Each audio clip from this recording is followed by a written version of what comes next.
5 years passed. The chaos of youth faded the way it always does, quietly, without asking permission. College came and went, dreams changed, cities changed, friendships thinned out. Everyone stepped into the next chapter of life, each carrying memories they rarely spoke about. Alan had changed the most. In his final year of college, he met a woman named Ivana. She was intelligent, graceful, and had the kind of calm confidence that made people listen when she spoke. But what caught Alan most was how easy everything felt with her. They fell in love naturally, the kind of love that doesn't need to announce itself. And not long after graduation, they got married. Ivana joined a fast-rising media company where her talent quickly opened doors in California. Alan, on the other hand, made a bold move. He bought the gym center where he once trained under another man's watch.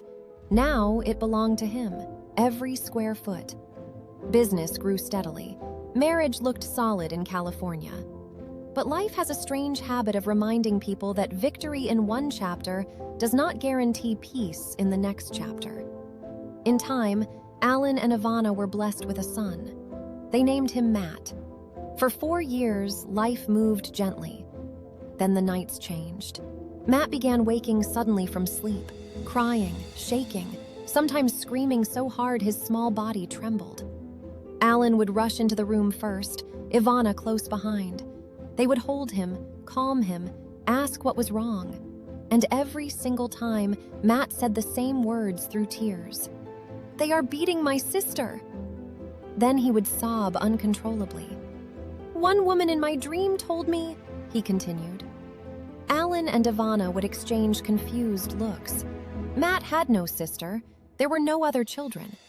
At first, they thought it was a phase. Then the episodes kept happening, night after night, week after week. The fear in Matt's eyes was too real to dismiss. Alan barely slept anymore. Ivana's cheerful energy faded into silent worry. Soon, appointments were booked. Therapists, sleep specialists, child psychologists, experts with degrees, calm voices, and expensive offices. Each one had theories: stress, night terrors, imagination, developmental anxiety. But none of them could explain one thing: how a 4-year-old boy kept describing a sister who did not exist. One day, Alan received news that a former college friend had passed away.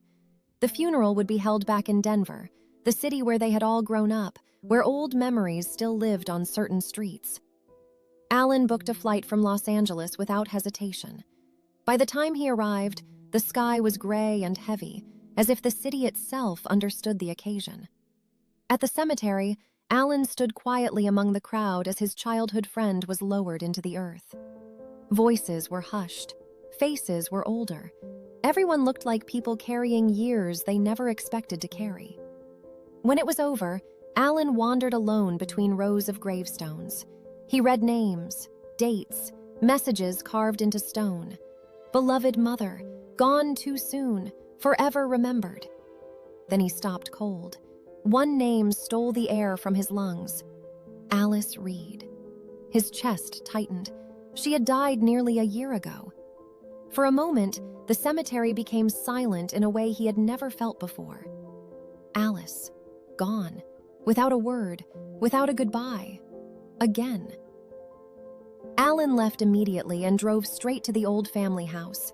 The same porch, the same peeling paint, the same door.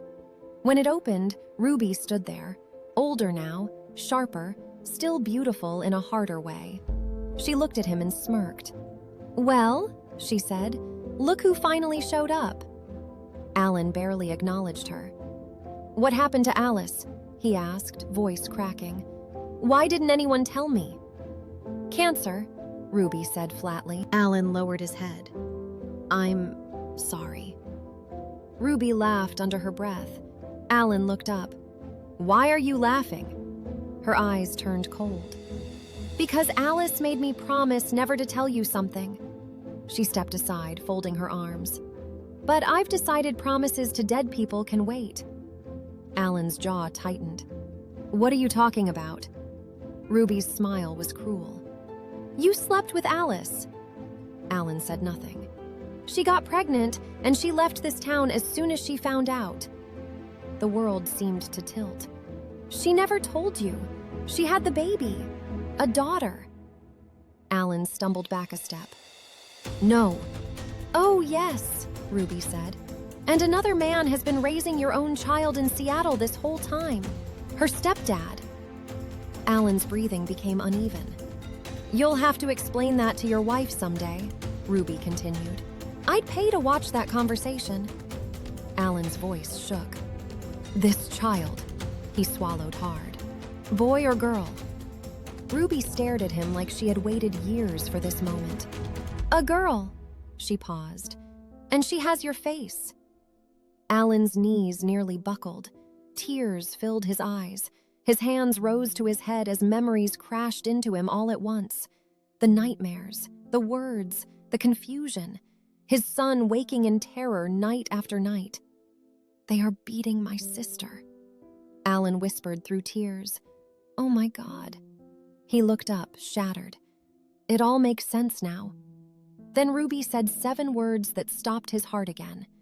She knows your name, Alan. Contrary to everything Ruby had hoped for, Alan did not return home to chaos. He returned home to truth. And when he sat across from his wife and told her everything, the past, Alice, the child he never knew existed, he expected anger, betrayal, maybe even the end of everything they had built. Instead, she listened. She already knew pieces of Alan's past, enough to understand that life before marriage had not always been clean or simple. What mattered now was not the mistake of years ago. What mattered now was a child, their child. Within days, they boarded a flight to Seattle. Alan, his wife, and their young son. No one spoke much during the journey, because some moments are too heavy for casual words. When they arrived, the meeting was arranged through legal channels at a school. Alan stood outside the office with his heart pounding harder than it ever had in business, marriage, or battle. Then the door opened, and she walked in. Olivia, 8 years old, tall for her age, beautiful, an innocent face carrying a sadness no child should wear. Alan stared in disbelief. Ruby had been right. The resemblance was undeniable. His eyes, his expression. Olivia looked at him curiously, as if sensing something bigger than introductions. Alan told her never to hide her scars. Show them, Olivia. 2 women, including Alan's wife, were present in the room when Olivia removed her clothes. Marks across her back, scars, thin lines of healed cruelty, evidence of suffering hidden beneath a child's silence. The room went cold. Alan's wife covered her mouth in horror. The stepfather, they soon learned, was violent, controlling, and vicious behind closed doors. What the world saw was one man. What Olivia lived with was another. This time, Alan did not hesitate. Lawyers were hired, statements gathered, records uncovered. The case moved fast once the truth surfaced, and when Judgment Day came, the courtroom delivered what years had denied. The stepfather lost custody, and then lost his freedom. He was sent to prison. Alan walked out of that courthouse with Olivia beside him. For the first time in her life, she was safe.